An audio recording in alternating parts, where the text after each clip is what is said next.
La paracha de la semaine du grand rabbin Jacques Waknin.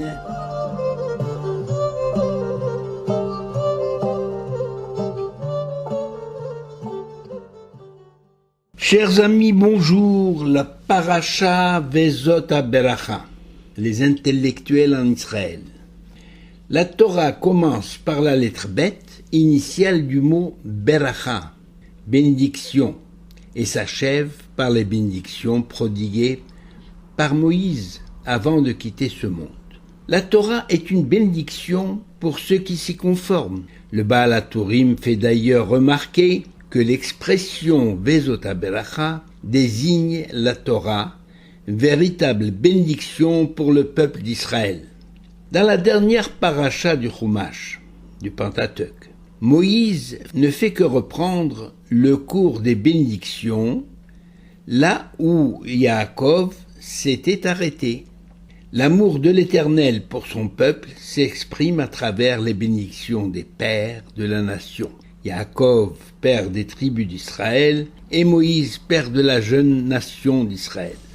La différence du contenu entre les deux séries de bénédictions réside dans l'évolution entre les périodes lors desquelles elles ont été formulées.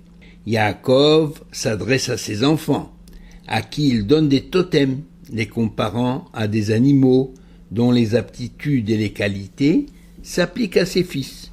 Par exemple, Judas est un jeune lion, Issachar, c'est un âne musclé, Dan, c'est un serpent rusé, Naphtali, une biche asile, et Benjamin, c'est un loup ravisseur. Cette pratique a été reprise, d'ailleurs, au sein du scoutisme. Au moment de quitter ce monde, Moïse a devant lui une nation déjà mûrie par l'expérience du désert et qui, à présent, doit se doter de solides assises, grâce à la contribution de toutes les tribus, chacune selon son action spécifique. À l'exemple de Yaakov, donc chez Moïse, les avertissements se mêlent aux bénédictions, les déclarations du chef se joignent à celles du prophète. Pour Yaakov, son fils aîné est fautif pour avoir commis une grave faute qui va le poursuivre toute sa vie. Mais pour Moïse, la tribu des Réhouven, dont le territoire se situe au-delà du Jourdain, soumis aux attaques de ses voisins, il va perdre beaucoup de ses hommes, et cependant, il vivra. Selon Rav Shimshon Raphaël Hirsch, les membres de la tribu des Réhouven représentent le juif moyen. La Torah a voulu montrer que le judaïsme ne sera jamais le fait exclusif d'une élite. Cette prophétie se vérifie aujourd'hui. Un peuple dominateur et sûr de lui, entre guillemets, est un mythe. La réalité est qu'Israël peut être fier de ses élites qui se distinguent de la masse des gens du peuple. Malgré les pertes en hommes lors de tous les affrontements, Réhouven vivra et ne mourra pas. Sa population deviendra innombrable. C'est écrit Yechi Réhouven ve'al yamot vihi metav mispar. C'est dans le chapitre 33, verset 6. Alors que Yaakov condamne l'alliance Shimon et Lévi, qui a débouché sur de la violence, d'autant plus que cette fraternité ne s'est jamais manifestée en faveur de Joseph, Moïse ne mentionne même pas la tribu de Shimon, qui ne va jouer aucun rôle spécifique dans la vie de la nation. Yehuda, par contre, méritera toujours les hommages de ses frères. Il est vrai qu'il a fauté, mais il a reconnu son forfait. C'est grâce à lui que Joseph a eu la vie sauve. Et Moïse le cite avant Lévi, car le roi a la préséance sur le grand prêtre. En effet, Yehuda va incarner la royauté.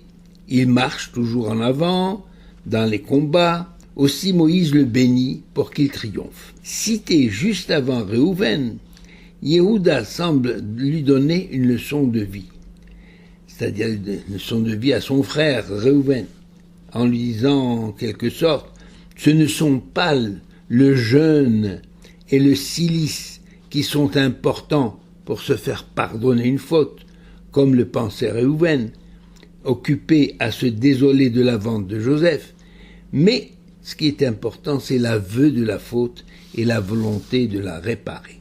Alors que Yaakov condamne la sauvagerie de Lévi, au point de demander que son nom ne lui soit jamais associé, Moïse voit en Lévi l'homme plein de bonté. Il pense bien entendu à Aaron et à ses descendants, à Aaron le grand prêtre, aimant la paix et homme de paix et d'amour pour leur peuple, qu'ils ont la charge d'instruire.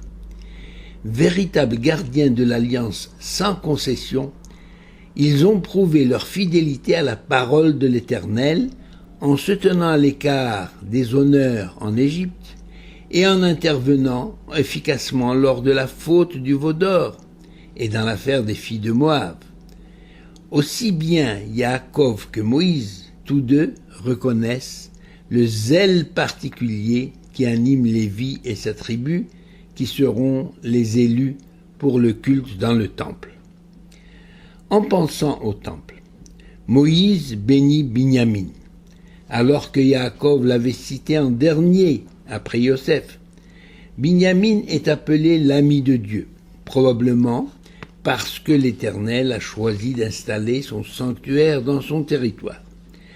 En effet, de tous les frères, Binyamin est le seul à avoir vu le jour en Eretz Israël, le seul à ne s'être jamais prosterné devant Esav, et le seul à n'avoir pas participé à la vente de son frère aîné.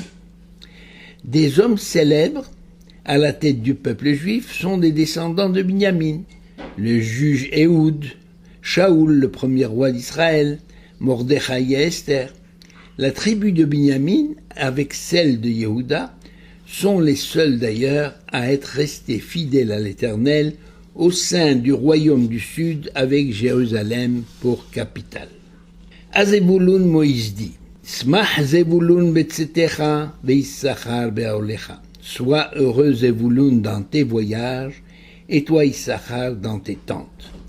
La bénédiction de Moïse met explicitement en relation les deux frères, alors que Yaakov ne mentionne pas le lien particulier qui lie ces deux frères, et dont l'exemple va devenir une tradition au sein du peuple juif.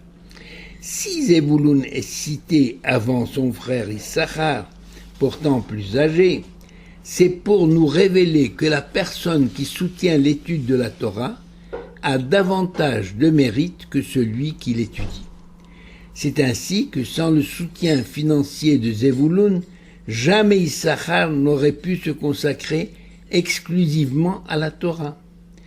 Certaines personnes n'admettent pas sa dépendance financière des chefs de famille qui se consacrent entièrement à l'étude de la Torah, laissant à leurs femmes la responsabilité de la subsistance de leur foyer.